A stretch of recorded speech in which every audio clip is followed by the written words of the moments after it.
ರಾಜಕೀಯ ಪುಡಾರಿ ರಾಜೀವ್ ಗೌಡ ಕೆಎಸ್ ಅಧಿಕಾರಿಗೆ ಧಮಕಿ ಹಾಕಿ ತಲೆಮರೆಸಿಕೊಂಡು 10 ದಿನಗಳು ಕಳೆದಿದೆ.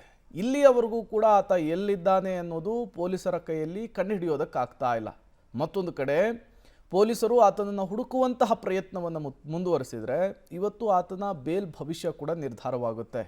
ಮಗದೊಂದು ಕಡೆ ಕೆಪಿಸಿಸಿಯಿಂದ ಈ ಪುಡಾರಿಯನ್ನು ಅಮಾನತುಗೊಳಿಸುವಂತಹ ಕೆಲಸ ಕೂಡ ಆಗಿದೆ. ಈ ಕುರಿತಂತೆ ಒಂದು ವರದಿ ಇದೆ, ಬನ್ನಿ ನೋಡ್ಕೊಂಡು ಬರೋಣ. ಚಿಕ್ಕಬಳ್ಳಾಪುರದಲ್ಲಿ ಪುಡಾರಿ ಮುಖಂಡ ಅಮಾನತು. ಕೆಪಿಸಿಸಿ ವತಿಯಿಂದ ರಾಜೀವ್ ಗೌಡ ಸಸ್ಪೆಂಡ್.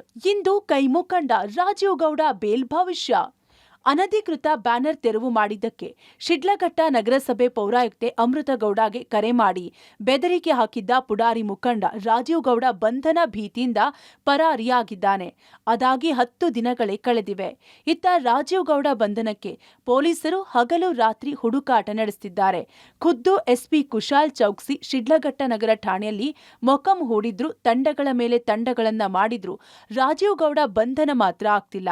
ಇದರ ಬೆನ್ನಲ್ಲೇ ರಾಜೀವ್ ಗೌಡಗೆ ಕೆಪಿಸಿಸಿ ವತಿಯಿಂದ 1 ವಾರದೊಳಗೆ ಸಮಜಾಯಿಷಿ ನೀಡುವಂತೆ ನೋಟಿಸ್ ನೀಡಲಾಗಿತ್ತು. ವಾರ ಅಲ್ಲ, 10 ದಿನವಾದರೂ ನೋಟಿಸ್ಗೆ ನೋ ರಿಪ್ಲೈ. ಹೀಗಾಗಿ ರಾಜೀವ್ ಗೌಡನನ್ನ ಕೆಪಿಸಿಸಿ ವತಿಯಿಂದ ಅಮಾನತು ಮಾಡಿ ಆದೇಶ ಮಾಡಲಾಗಿದೆ. 12ನೇ ತಾರೀಕು ಸಂಜೆ ನಡೆದಂತ ದೂರವಾಣಿ ಸಂಭಾಷಣೆಯ ಕಾರಣದಿಂದ ಅಧಿಕಾರಿಗಳಲ್ಲಿ ಭಯದ ವಾತಾವರಣ ಸೃಷ್ಟಿಯಾಗಿತ್ತು. ಅವರು ದೂರು ಕೊಟ್ಟ ತಕ್ಷಣ ನಾವು ಅವರ ಮೇಲೆ ಎಫ್ಐಆರ್ ದಾಖಲು ಮಾಡಿ ಅವರನ್ನ ಬಂಧಿಸುವಂತ ಒಂದು ಪ್ರಯತ್ನ ನಡೀತಾ ಇತ್ತು. ಪಕ್ಷದಿಂದ ಅಮಾನತನ್ನ ಮಾಡಲಾಗಿದೆ. ಅಧಿಕಾರಿಗಳ ಗೌರವ ಉಳಿಸ್ತಕ್ಕಂತ ಕೆಲಸವನ್ನ ಇವತ್ತು ನಾವು ಮಾಡುವಂತ ಪ್ರಯತ್ನ ಮಾಡಿದ್ದೀವಿ. KH ಮುನಿಯಪ್ಪ ಸಾಹೇಬರು ಹೇಳಿರ್ತಕ್ಕಂಥದ್ದು ನಾನು ನೋಡಿದೆ. ಬಹುಶಃ ಅವ್ರಿಗೂ ರಾಜೀವ್ ಗೌಡ್ರಿಗೂ ಆತ್ಮೀಯ ಸಂಬಂಧ ಇರಬಹುದು. ಆದ್ರೆ ಆ ಧ್ವನಿ ಸುರುಳಿಯನ್ನ ಕೇಳದಂತವ್ರು ಯಾರು ಇಂಥದನ್ನ ನಾಗರಿಕ ಸಮಾಜದಲ್ಲಿ ಅದನ್ನ ಒಪ್ಪಂತದಕ್ಕೆ ಸಾಧ್ಯ ಇಲ್ಲ. ಮಾನ್ಯ ಮುಖ್ಯಮಂತ್ರಿಗಳು, ಮಾನ್ಯ ಉಪಮುಖ್ಯಮಂತ್ರಿಗಳು, ಮಾನ್ಯ ಗೃಹ ಸಚಿವರು ಎಲ್ಲರೂ ಇದನ್ನ ನಾವು ಬಹಳ ಗಂಭೀರವಾಗಿ ತೆಗೆದುಕೊಂಡಿದ್ದೀವಿ.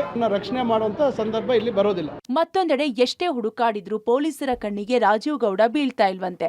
ರಾಜೀವ್ ಗೌಡ ಸುಳಿವೇ ಸಿಗ್ತಾ ಇಲ್ಲ ಅಂತ ಪೊಲೀಸರು ಕೈಕಟ್ಟಿ ಕೂರುವಂತಾಗಿದ್ದು ಇನ್ನಿಲ್ಲದ ಶತ ಪ್ರಯತ್ನಗಳನ್ನ ಮುಂದುವರೆಸಿದ್ದಾರೆ. ಇವರ ನಡುವೆ ಚಿಂತಾಮಣಿಯ ಚಿಕ್ಕಬಳ್ಳಾಪುರ ಜಿಲ್ಲಾ 2ನೇ ಅಪರ ಸತ್ರ ನ್ಯಾಯಾಲಯದಲ್ಲಿ ರಾಜೀವ್ ಗೌಡ ನಿರೀಕ್ಷಣಾ ಜಾಮೀನಿನ ವಿಚಾರಣೆ ಮುಗಿದಿದ್ದು ಇಂದು ರಾಜೀವ್ ಗೌಡರ ಬೇಲ್ ಭವಿಷ್ಯದ ತೀರ್ಪು ಹೊರಬೀಳಲಿದೆ.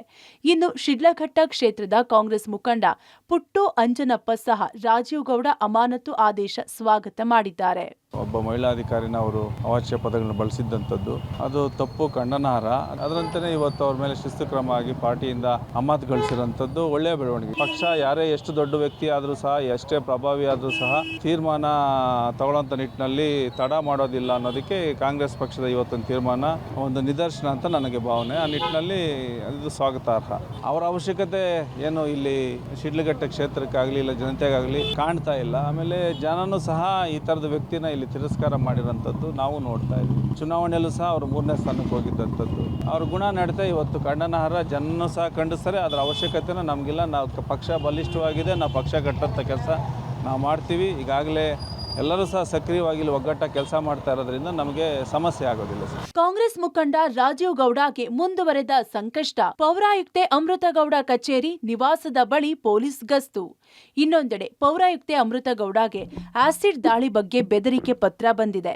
ನಗರಸಭಾ ಕಚೇರಿಗೆ ಬಂದಿದ್ದ ಪತ್ರವನ್ನ ಪಡೆದಿರುವ ಪೊಲೀಸರು ನ್ಯಾಯಾಲಯದ ಅನುಮತಿ ಪಡೆದು ಪ್ರಕರಣ ದಾಖಲಿಸಲು ಮುಂದಾಗಿದ್ದಾರೆ. ಆಸಿಡ್ ದಾಳಿಯ ಮಾಹಿತಿಯ ಬೆದರಿಕೆ ಪತ್ರದಿಂದ ಎಚ್ಚೆತ್ತಿರುವ ಹಾಗೂ ಕೆಪಿಸಿಸಿ ವತಿಯಿಂದ ರಾಜೀವ್ ಗೌಡ ಅಮಾನತು ಆದ ಕಾರಣ ಅಮೃತಗೌಡ ಮೇಲೆ ದಾಳಿಯಾಗುವ ಸಾಧ್ಯತೆ ಹಿನ್ನೆಲೆಯಲ್ಲಿ ಮುಂಜಾಗ್ರತಾ ಕ್ರಮವಾಗಿ ಶಿಡ್ಲಘಟ್ಟ ನಗರಸಭಾ ಕಚೇರಿ ಸೇರಿದಂತೆ ಪೌರಾಯುಕ್ತೆ ನಿವಾಸದ ಬಳಿಯೂ ಪೊಲೀಸರ ಗಸ್ತು ಹೆಚ್ಚಿಸಲಾಗಿದೆ. ಒಟ್ನಲ್ಲಿ ಪ್ರಕರಣ ದಾಖಲಾಗಿ 10 ದಿನಗಳಾದರೂ ರಾಜೀವ್ ಗೌಡನನ್ನ ಬಂಧಿಸಲು ಚಿಕ್ಕಬಳ್ಳಾಪುರ ಪೊಲೀಸರು ವಿಫಲರಾಗಿದ್ದಾರೆ. ಇಂದು ರಾಜೀವ್ ಗೌಡ ಬೇಲ್ ಭವಿಷ್ಯ ಹೊರಬೀಳಲಿದ್ದು ಎಲ್ಲರ ಚಿತ್ತ ನ್ಯಾಯಾಲಯದತ್ತ ನೆಟ್ಟಿದೆ. ಮುದುಕೃಷ್ಣ, ಪಬ್ಲಿಕ್ ಟಿವಿ, ಚಿಕ್ಕಬಳ್ಳಾಪುರ.